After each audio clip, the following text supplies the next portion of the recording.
అందరికీ జై శ్రీ గణేష. ఇప్పుడైతే మనం ఖైరతాబాద్ మహా గణేశుని దగ్గరికి అయితే వచ్చేసినాం. ఈ రోజు అప్డేట్ ఇవ్వడానికి అయితే నేను ఈ రోజు మబ్బుల 5:30 నుంచి అయితే వెయిట్ చేస్తున్నాను అనమాట. అసలు కలర్ పనులు స్టార్ట్ అయిపోయినాయి. మొత్తం చూపిద్దాం అనేసి అయితే పొద్దుగాల 6 గంటలకి వచ్చేసిన. ఇక చల్లగా ఉంది, వర్షం అయితే వస్తుందనే అవకాశాలు ఉన్నాయి అనేసి అయితే మొత్తం కవర్ చేసేసారు. అది 11 గంటల వరకు అయితే ఓపెన్ చేయలేరు. సో ఇక మిల్ల ఇంకొక గంటకు ముందు ఓపెన్ చేసేసారు, జర ఎండ వస్తుంది అనేసి అయితే. సో టోటల్ గా అయితే ఖైరతాబాద్ గణేష్కి పైన 7 సర్పాల నుంచి తలలు అదే విధంగా బాడీ ఇక్కడ నడుము వరకు అయితే వైట్ కలర్ మొత్తం కంప్లీట్ చేసేసి అవ్వ మస్తు అంటే మస్తు అనిపిస్తుంది. ఇంకా 12 రోజులు మాత్రమే ఉంది. 12 రోజులలో రోజుకి కలర్ పనులు అయితే చాలా ఫాస్ట్ గా అవుతున్నాయి, అవ్వాలి కూడా. సో ఈ రోజు నుంచి అయితే సస్పెన్స్ థ్రిల్లర్ మూవీ చూస్తే మనకి ఎట్లా అనిపిస్తుంటది అట్లుంటది అనమాట ఖైరతాబాద్ గణేశుని దగ్గర అయితే. సో ఇక మాటలలో కాకుండా మొత్తం వీడియో రూపంలో అయితే చూపిస్తాను. వీడియో లాస్ట్ వరకు చూడండి. కొత్త వాళ్ళు ఉంటే ప్లీజ్ సబ్స్క్రైబ్ చేసుకొని, పాత ఉంటే లైక్ చేసి, షేర్ చేసి, కామెంట్ చేసి సపోర్ట్ చేయడం మాత్రం అస్సలు మర్చిపోకండి. జై శ్రీ గణేష. అందరికీ జై శ్రీ గణేష. ఇప్పుడైతే మనం ఖైరతాబాద్ మహా గణేశుని దగ్గరికి అయితే వచ్చేసినాం. 25th ఆగస్టు 2024 కి సంబంధించి మధ్యాహ్నం అప్డేట్ అన్నమాట. మార్నింగ్ అయితే నేను 5:30కి నిద్ర లేచి 6 o'clock వరకు అయితే ఇక్కడికి వచ్చేసిన. అప్పుడైతే చల్లగా జర వర్షం చినుకులు పడుతున్నాయి అనేసి అయితే ఎల్లో కవర్ మొత్తం కప్పేసారు. అప్పటి నుంచి వెయిట్ చేసి దాదాపు 10 గంటల వరకు 10:30 వరకు అయితే ఇక్కడికి వెయిట్ చేసి పోయినా అప్పటి వరకు కవర్ తీయలేరు అనమాట. ఇంతకుముందు ఒక గంట ముందు అయితే కొంచెం వెలుతురు వచ్చింది, కొంచెం ఎండ వచ్చేసిందని కవర్ అయితే మొత్తం తీసేసారు. ఇక కవర్ తీసినప్పటి నుంచి పబ్లిక్ అయితే క్యూ కట్టిరు అనమాట. ఈ మీద నుంచి ఈరోజు సండే అండ్ మధ్యాహ్నం అయిపోయింది, కలర్ పనులు స్టార్ట్ అయిపోయినాయి. దగ్గర 12 రోజులు మాత్రమే ఉందన్నమాట. సో గణేశుడు ఎట్లా రెడీ అవుతుండో, ఏమైతుండో, ఎట్లా అవుతుందని ప్రతి ఒక్కరైతే పబ్లిక్ జనాలు భక్తులు అబ్బాబాబా ఇక్కడ అయితే మొత్తం కిటకిటలు ఆడిపోతుంది అనమాట ఈరోజు సండే అనేసి అయితే. సో ఇప్పుడైతే ఖైరతాబాద్ గణేశుని దగ్గర వర్క్ ఏం జరుగుతుంది ఏందనేసి అయితే ప్రతి ఒక్కటి అప్డేట్ ఇస్తాను. ఇక్కడైతే చాలా ట్రాఫిక్ అవుతుంది, వెహికల్ సౌండ్ వస్తుంది. అసలు నా సౌండ్ మీకు వినిపిస్తుందో లేదో గట్టిగా వెళ్తున్నాయి. ఇక మంది అయితే పిచ్చోడా ఏంద్రా అన్నట్లయితే నన్ను చూస్తున్నారు. ఇక తప్పదు కదా మీకు అయితే అప్డేట్స్ ఇవ్వాలి. సో ఇక్కడ చూసుకుంటే ఖైరతాబాద్ మహా వినాయకుని బొజ్జ పైన ఏవైతే ఆభరణాలు ఉన్నాయో ఆభరణాలకు అండ్ అదే విధంగా బొజ్జకు మొత్తానికి అయితే వైట్ కలర్ అయితే మొత్తం రుద్దుకుంటూ అయితే వచ్చేస్తున్నారు అనమాట. అండ్ ఇక్కడ చూసుకుంటే మనకు సైడ్ కి ఆశీర్వదించే చెయ్యి అండ్ పక్కన ఏవైతే వెనకాల 6 చేయిలు ఉన్నాయో ఆ చేయిలకు మొత్తానికి అయితే వైట్ కలర్ కంప్లీట్లీ అయితే వేసేసారు. ఇక్కడ లడ్డు చేయి దగ్గర ఇప్పుడైతే స్టార్ట్ చేసారు అనమాట, లడ్డు చేయి దగ్గర కలర్ వేయడం అయితే. అండ్ పైన మనకి పాములు అదే విధంగా 7 తలలు ఉన్నాయి కదా, అమ్మవాళ్ళు 3 తలలు అదే విధంగా స్వామివారి 3 తలలు ఉన్నాయి కదా. సో ఆ తలలకు సంబంధించి మొత్తం 7 తలలకు అయితే వైట్ కలర్ అయితే మొత్తం వేసేసారు. ఇక వర్షం పడితే చాలా తక్కువ టైం ఉంది, ఇంకా ఒకవేళ వర్షం పడితే కూడా పని మిల్లగా చేద్దాం, ఆ తర్వాత అయినా సరే చేద్దాం అనుకోవడానికి లేదు. సో ప్రతిదీ జాగ్రత్తగా మిల్లగా అయితే చేసుకోవాలి. చూడండి గణేశునికి అయితే దిష్టి తగలకుండా పెద్ద దిష్టి బొమ్మ కూడా పెట్టారు. ఎట్లయినా దిష్టి తగులుతుంది కంపల్సరీ, ఎందుకంటే అంత అందంగా అంత పెద్ద భారీ వినాయకుడు ఇక మన ఖైరతాబాద్ లో దర్శనం ఇస్తుండే కంపల్సరీ దిష్టి తగులుతుంది అనమాట. సో అందుకోసమే పెట్టారు. సో ఇప్పుడైతే దగ్గరికి వెళ్దాం. అసలు దగ్గరికి వెళ్ళడానికి కూడా లేదా, మొత్తం పబ్లిక్ అయితే చాలా మంది వస్తున్నారు. సో మిల్లగా అయితే ఇక్కడ మనం మాట్లాడుకుంటూ వెళ్దాం స్టెప్ బై స్టెప్. ఇక్కడ చూసుకుంటే మనకు శివపార్వతుల కళ్యాణం దగ్గర అయితే మనకు వైట్ కలర్ అనేది స్టార్ట్ చేసేసారు అనమాట. సో చూసుకుంటే మనకు మార్నింగ్ వచ్చినప్పుడు అయితే స్టార్ట్ చేయలేరు, మనం వెళ్ళిపోయిన తర్వాత నాకు తెలిసి 10-11 గంటల నుంచి అయితే స్టార్ట్ చేశారు. ఇక్కడ చూసుకుంటే శంకరునికి అయితే టోటల్ గా వైట్ కలర్ అనేది వేసేస్తున్నారు. సో స్టార్టింగ్ అయితే వైట్ కలర్ వేస్తారు. ఇప్పుడు విగ్రహాన్ని మనం ఖైరతాబాద్ గణేశుని కావచ్చు, మిగతా అమ్మవార్లకు కావచ్చు, శివపార్వతుల కళ్యాణం దగ్గర కావచ్చు, అదేవిధంగా శ్రీనివాస కళ్యాణం దగ్గర కూడా కావచ్చు. వైట్ కలర్ వేసిన తర్వాత మిగతా ధోతి కలర్ కావచ్చు, ఆభరణాల కలర్, అదేవిధంగా బాడీ కలర్ మొత్తం మిగతా ఈ వైట్ కలర్ మీద నుంచి అనేది వస్తుంది అనమాట. సో చూసుకుంటే కంప్లీట్గా అయితే శంకరుడు అయితే కంప్లీట్లీ వైట్ కలర్తో అయితే అయిపోయింది అనమాట. ఇంకా చాలా తక్కువ టైం ఉంది, 12 రోజులు మాత్రమే ఉంది, చాలా ఫాస్ట్గా అయితే వేయాలి. అండ్ ఇక్కడ చూసుకుంటే మనకు మధ్యలో విష్ణుమూర్తి స్వామి వారు అదేవిధంగా పార్వతి అమ్మవారికి అయితే ఇప్పుడైతే స్టార్ట్ చేసేసారు అనమాట. ఇక్కడ శంకరునికి అయిపోయిన తర్వాత మనకి ఇక్కడ మిగతా అమ్మవారికి అదేవిధంగా స్వామివారికి విష్ణుమూర్తి స్వామివారికి అయితే వేస్తారు. ఇక్కడ చూడండి పాదాల దగ్గర ఎట్లా వేస్తున్నారు, మొత్తం ఇక టకా వేసేస్తారు. అబ్బాయి వీళ్ళు అయితే చాలా ఫాస్ట్గా అయితే వేసేస్తారు.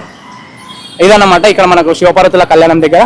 అండ్ ఇక్కడ చూసుకునే రుద్రాక్షల మీద అయితే వేస్తున్నారు, రుద్రాక్షల దగ్గర వేస్తున్నారు. మొత్తం రుద్రాక్షలు కూడా మొత్తం కవర్ అయిపోయినాయి. ఏవైతే మిగతా డిఫరెంట్ కలర్స్ ఉన్నాయో అవి వేరే కలర్లు అయితే వచ్చేస్తాయి అన్నమాట.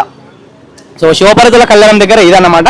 అండ్ ఇక్కడ చూసుకుంటే బ్యాక్ సైడ్ చూసుకుంటే మనకి ఇక్కడ గద దగ్గర అయితే ఇంకా స్టార్ట్ చేయలేరు వైట్ కలర్ అనేది. అండ్ వెనకాల బ్యాక్గ్రౌండ్ దగ్గర కూడా వైట్ కలర్ అనేది స్టార్ట్ చేయలేరు అనమాట. అండ్ పైన చూసుకుంటే మనకు స్వామివారిది అయితే షాల్ వస్తుంది, ఆ షాల్ బార్డర్ కి అయితే కొంచెం మనకు లప్పం లాంటిది అంటే గట్టి తిక్కుది వైట్ కలర్ ఏదైతే ఉంటుందో అదైతే పెట్టడం అయితే జరిగింది అనమాట. అండ్ ఇక్కడ చూసుకుంటే మనకు రావుకేతు దగ్గర కూడా ఇంకా స్టార్ట్ కాలేదు, అక్కడక్కడ పెట్టేసారు అనమాట. అండ్ ఇక్కడ చూసుకుంటే మనకు స్వామివారి పాదాల టైంలో అయితే మనం కొంచెం మిస్ అయిపోయినాం. స్వామివారి పాదాల దగ్గర టోటల్ అయితే పెట్టేశారు. ఇక ఇక్కడ నుంచి చూసుకుంటే మనకు చూడండి అండ్ ధోతి ఏదైతే సెంటర్ ధోతి ఉందో డిజైన్ వచ్చిన ధోతి, ఆ ధోతికి అయితే మధ్యలో కంప్లీట్లీ చేసేసారు. అండ్ స్వామివారిది ఏదైతే బొజ్జ ఉందో ఆ బొజ్జ కూడా కంప్లీట్లీ చేసేసారు. జస్ట్ మనకి ఏదైతే స్వామివారిది వడ్డాలం ఉందో అంటే ఆభరణాలతో కూడిన వడ్డాలం ఉందో దానికి మనకు వైట్ కలర్ అనేది వేయలేరు అనమాట. ఇక వేస్తున్నారు ఇక మొత్తం పని వాళ్ళు అనేది మొత్తం పైన ఉన్న కలర్ వేసేవాళ్ళు. ఇక ఇక్కడ నుండి దగ్గర చూసుకొని దగ్గర నిలబడి చూస్తే మాత్రం మనకి ఏం కనిపించదు. అండ్ ఇంకో గుడ్ న్యూస్ విషయం ఏంటంటే స్వామివారి ఖైరతాబాద్ గణేశునికి ఫేస్ అనేది ఫేస్ కలర్ అనేది వేసేసిరు అనమాట. సో అది ఫేస్ కలర్ అనేది వైట్ కలర్ వేసిరా, లేదంటే ఇక్కడ ఆపోజిట్ లో మనకు ఒక రెడ్ కలర్ ది కవర్ కనిపిస్తుంది, ఆ షాల్వాది అది ఆ కవర్ది షాడో పడి మనకు ఆ రెడ్ కలర్ కనిపిస్తుంది, అర్థమవుతలేదు. మీకు ఒకసారి చూపిస్తాను చూడండి. కొంచెం బాడీ కలర్ అనేది కనిపిస్తుంది, డిఫరెంట్ గా మనకు లైట్ గా పింక్ కలర్ అనేది కనిపిస్తుంది. సో ఇది వెళ్తురు అంటే ఈ కవర్ది వెళ్తురు వరకు మనకు పింక్ కలర్ కనిపిస్తుందా లేదంటే వైట్ కలర్ వేసిరా కొంచెం అర్థం అవుతలేదు. కాకపోతే నాకు తెలిసి మాక్సిమం స్టార్టింగ్ లో అయితే వైట్ కలర్ మాత్రం వేస్తారు. దాని తర్వాత వైట్ కలర్ వేసిన తర్వాతనే మనకు ఏదైనా సరే అంటే మన బాడీ కలర్ కావచ్చు, ఆభరణ కలర్ కావచ్చు, అది అనేది తర్వాత వేస్తారనమాట. ఇక్కడ చూసుకుంటే మనకు బాలరామునికి సంబంధించి అయితే ఇంకా కలర్ అనేది ఇంకా స్టార్ట్ చేయలేదు, అక్కడక్కడ మాత్రమే పెట్టేసారు. ఇక బాలరాముడు అయితే ఈసారి నాకు తెలిసి ప్రత్యేకంగా అయితే నిలవబోతున్నాను అనేసి అయితే నాకు అనిపిస్తుంది. ఎందుకంటే ఇక 2023, 2024లో బాలరాముడు ఎంత ప్రత్యేకత అయితే తెలిసిందే మీ అందరికీ. అదే విధంగా ఇక్కడ బాలరాముడు ఖైరతాబాద్ గణేశుని దగ్గర టోటల్గా సేమ్ అయోధ్యలో ఏ విధంగా దర్శనం ఇవ్వబోతుందో అదే విధంగా ఇక్కడ తీర్చిదిద్దుతున్నారు. వెనకాల దశావతారాలు కావచ్చు, మన హనుమంతుడు కావచ్చు, గరుత్మంతుడు కావచ్చు, టోటల్గా అయితే మనకు సేమ్ టు సేమ్ అదే విధంగా అయితే చేస్తున్నారు అనమాట. సో ఇదైతే ఇక్కడ ఈ విధంగా అయితే కలర్ అవుతుంది. ఒక్కసారి మనం శ్రీనివాస కళ్యాణం దగ్గరికి వెళ్ళి అక్కడ కొంచెం పెయింటింగ్ అంటే డ్రాయింగ్ వేసి వెనకాల దేవతామూర్తులకు సంబంధించి కలర్ వేస్తారు, అది కూడా ఎట్లా అవుతుందో చూసేద్దాం. ఇక్కడ మనకు శ్రీనివాస కళ్యాణం దగ్గర చూసుకుంటే మాత్రం మొత్తం ఏవైతే డిఫరెంట్ కలర్స్ ఉంటాయో అవన్నీ వేయడం అయితే స్టార్ట్ చేసేసారు అనమాట. కాకపోతే విగ్రహాలకు కాదు, వెనకాల ఎవరైతే శ్రీనివాస కళ్యాణంకి వచ్చిన బంధువులు అంటే మన దేవతలు అనమాట, ఆ దేవతలు వచ్చిరో వాళ్ళకైతే వేయడం స్టార్ట్ చేసారు, కంప్లీట్లీ కూడా అయిపోయినాయి అనమాట. మనకి ఇక్కడ చూసుకుంటే వెనకాల ఇక్కడ మనకి శంకరుడు, అదేవిధంగా ఇక్కడ నారదుడు, అదేవిధంగా ఇక్కడ బ్రహ్మదేవుడు అనమాట. సో బ్రహ్మదేవునికి ఎగ్జాక్ట్ అయితే ఇక కళ్ళు, ముక్కు, ఇప్పుడు పెదాలకు సంబంధించి పెయింటింగ్ అనేది వేస్తున్నాడు అన్న చూడండి. చూసుకుంటే క్లియర్ అయితే కనిపిస్తుంది, కళ్ళకు సంబంధించి పెయింటింగ్ అనేది వేస్తున్నాడు అనమాట. ఈ మొత్తం ఇక ఆర్టిస్టులు అనమాట వీళ్ళంతా. మొత్తం ఫస్ట్ స్కెచ్ తో వేసేసి తర్వాత పెన్నుతో వేసేసి తర్వాత వీళ్ళు ఏంటంటే కలర్ అనేది అద్దుతారు అనమాట, కలర్లు అనేవి అద్దుతారు. సో ఇక్కడ చూసుకుంటే మనకు శంకరుడు, అదే విధంగా నారదుడు అనమాట. మీకు ఆల్రెడీ నిన్న చూపించేసిన, నిన్ననే కంప్లీట్లీ అయిపోయినాయి అనమాట. అండ్ ఇక్కడ చూసుకుంటే మనకు సరస్వతి అమ్మవారు, అదే విధంగా మనకి పార్వతి అమ్మవారు అన్నమాట. చూసుకుంటే ఇద్దరు అమ్మవార్లకు సంబంధించి విగ్రహాలు. అండ్ అక్కడ పక్కన మనకి ఇంకో అమ్మవారు అయితే రాబోతున్నారు. అంటే అమ్మవారా లేదంటే దేవత పక్కన ఉన్న చెల్లె కత్యాలు అంటారు కదా, వాళ్ళ తెలియదు. కాకపోతే అక్కడ ఇంకొక అమ్మవారు అంటే లేడీస్ రాబోతున్నారు, అక్కడ ఇంకో అమ్మవారు రాబోతుంది. ఇక మనం ఇక ఆ దేవతల వెంబడి ఉన్న వాళ్ళందరినీ మనం దేవతలతో అనుకుంటాం కదా, అందరు దేవతలే అనమాట. సో అదే విధంగా అక్కడ పైన చూసుకుంటే మనకు ఆకాశం లాగా, మనకు ఆకాశం మాదిరిగా నీలం కలర్ అనేది వేసేసారు అనమాట.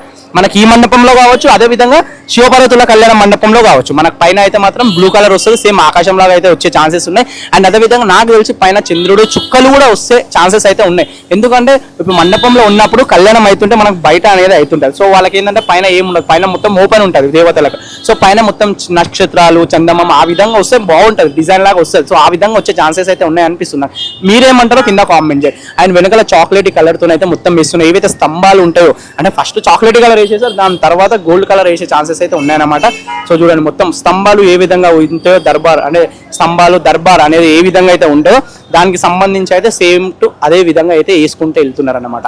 సో ఇక మనం మార్నింగ్ అప్డేట్లో ఏంటంటే దగ్గరికి వెళ్ళి మరి ప్రతి ఒక్కటి ఎట్లా ఉంది ఏందనేసి అయితే చూపించడానికి అయితే ఛాన్సెస్ ఉన్నాయి అనమాట. ఇప్పుడు వెళ్ళకపోవడానికి రీజన్ ఏంటంటే ఇప్పుడు కొంతమంది ఎంతో మంది వస్తుంటారు. ఇప్పుడు చూడండి పబ్లిక్ ముందర అక్కడ భక్తులు అక్కడ మొత్తం నిండిపోయారు అనమాట. ఇప్పుడు మనం దగ్గరికి వెళ్ళి ప్రతి ఒక్క వీడియో తీస్తున్నాం అనుకోండి, ఇక అందరూ వచ్చేస్తారు. అందరూ వచ్చేసి ఏమవుతుంది, వాళ్ళ వర్క్ అనేది డిస్టర్బ్ అవుతుంది అనమాట. దాని కారణంగా మనం వాళ్ళని దృష్టిలో పెట్టుకుని వాళ్ళ వర్క్ డిస్టర్బ్ కావద్దు అనేసి అయితే మనం దగ్గరికి వెళ్ళడానికి అయితే వీలు లేకుండా దూరం ఉండే తీస్తాం. అదేవిధంగా చాలా తక్కువ టైం ఉంది, ఆ తక్కువ టైంలో అయిపోవాలనేసి. సో చూసుకుంటే ఇక్కడ కలర్లు కూడా చూడండి, మొత్తం వైట్ కలరు, ఈ ఆకాశాన్ని బ్లూ కలరు, అదేవిధంగా yellow colour, red colour, green colour అన్ని వాళ్ళకి ఏ సంబంధించిన కలర్స్ ఉన్నాయి వాటికి సంబంధించిన కలర్స్ అన్ని రెడీగా పెట్టుకొని ఈ మిషన్తో వేస్తారనమాట. మిషన్లు దాదాపు మనం ఎక్కువ శాతం అయితే ధూళిపేటలో చూస్తుంటాం. రర్రని సౌండ్, పెద్ద పెద్ద సౌండ్లు వస్తుంటే జర చిన్న మిషన్ అనుకుంటా, జర పెద్ద మిషన్ లోపల ఉంది అనుకుంటా, జర చిన్న సౌండ్ వస్తుంది. ఎంత పెద్ద సౌండ్ అయితే రావట్లేదు అనమాట. సో ఇది ఖైరతాబాద్ గణేశుని దగ్గర అయితే టోటల్ సంబంధించి మెయిన్ అప్డేట్స్ అయితే. సో సాధ్యమైనంత వరకు అయితే కవర్ చేసినా. ఒక్కసారి మనం దూరం వెళ్దాం, ఆ కవర్ అనేది పైకి ఎగురుతుంది, ఎగిరినప్పుడు ఫేస్ దగ్గర మనకు అనిపిస్తుందో లేదో చూద్దాం. ఒక్కసారి దూరం వెళ్దాం. దూరం నుంచి అయితే స్వామివారి పాదాలు, బాలరాముడు, రావుకేతువు, ఇక్కడ శివపార్వతుల కళ్యాణం, ఇక్కడ శ్రీనివాస కళ్యాణం ఈ విధంగా అయితే కనిపిస్తుంది అనమాట. సో చూడండి మొత్తం వైట్ కలర్ ఎలా కనిపిస్తుందో. ఎగ్జాక్ట్ అయితే చూసుకుంటే మనకు బొజ్జ దగ్గర అయితే ఇంతకుముందు సగానికి వేయకుండా ఉండే, ఇప్పుడైతే మొత్తం కంప్లీట్ గా అయితే వైట్ కలర్ వేసేసారు అనమాట. చూడండి ఇక మొత్తం మనకు పైకి మొత్తం లేచినా కూడా కనిపించదు. దగ్గర ఉంటేనేమో బొజ్జ కనిపిస్తుంది, దూరం ఉంటేనేమో కట్టెలు కనిపిస్తాయి. క్లియర్ గా అయితే కనిపించదు. ఇంకో 12 రోజులు అయితే ఆగాల్సిందే. 12 రోజులు అయితే కన్నా ముందు ఇంకో బాడీ కలర్ అనేది స్టార్ట్ చేసినప్పుడు అంటే వైట్ కలర్ మీద నుంచి బాడీ కలర్ ఏదైతే ఉంటుందో ఆ బాడీ కలర్ అనేది స్టార్ట్ చేసినప్పుడు మనకు పైనది ఏదైతే ఉందో ఈ కవర్ అనేది తీసే ఛాన్సెస్ ఉన్నాయన్నమాట. ఎందుకోసం అని అనుకుంటే అది ఆరాలి, ఆరిన తర్వాతనే మన హైదరాబాద్ గణేశుడి కలర్ అనేది మొత్తం అంటుకొని మంచిగా అవుతుంది అనేసి అయితే తీసే ఛాన్సెస్ అయితే ఉన్నాయి. దేవుని దయ వల్ల వర్షం పడకుండా ఉన్నాయి అనుకొని తీస్తారు. ఇక లేదంటే మొత్తం కవర్ వేసేసి లాస్ట్ వరకు అయితే కవర్ తీయకుండా అయితే పెడతారన్నమాట. సో ఇది హైదరాబాద్ గణేశుడి దగ్గర 25 ఆగస్టు 2024కి సంబంధించి మధ్యాహ్నం అప్డేట్. ఇక ఈవినింగ్ వరకు అయితే ఈవినింగ్ అయితే నైట్ అని వద్దాం, ఈవినింగ్ అని వద్దాం. అప్పటి వరకు అయితే మొత్తం వైట్ కలర్తో అయితే హైదరాబాద్ గణేశుడు అయితే కనిపించే ఛాన్సెస్ అయితే ఉన్నాయన్నమాట. సో కొంచెం అయితే ఇక్కడ ఎగురుతుంది చూడండి, కవర్ ఎగురుతుంది, కిందికి వెళ్ళి తొండం అయితే కనిపిస్తుంది, ఫేసెస్ కనిపిస్తున్నాయి చూడండి, మొత్తం వైట్ కలర్ అయితే కనిపిస్తున్నాయి. వైట్ కలరే అది ఇంతకుముందు జర ఫేస్ కలర్ అనుకున్నాను, ఎందుకంటే ఆపోజిట్ లో కలర్ అది కవర్ కనిపిస్తుంది కదా పింక్ కలర్, రెడ్ కలర్, ఆ కవర్ ది షాడో పడేసి మనకు పింక్ కలర్ లో అయితే గణేశుడు కనిపిస్తుంది. ఎందుకంటే గణేశుడి ఫేసెస్ మొత్తం వైట్ కలర్ లో వేసిరు కదా, దాని రిఫ్లెక్షన్ ని కొంచెం కలర్ మారి కనిపిస్తుంది అనమాట. సో ఇది ఈవినింగ్ అప్డేట్ లో మళ్ళీ గజలం. జై శ్రీ గణేష.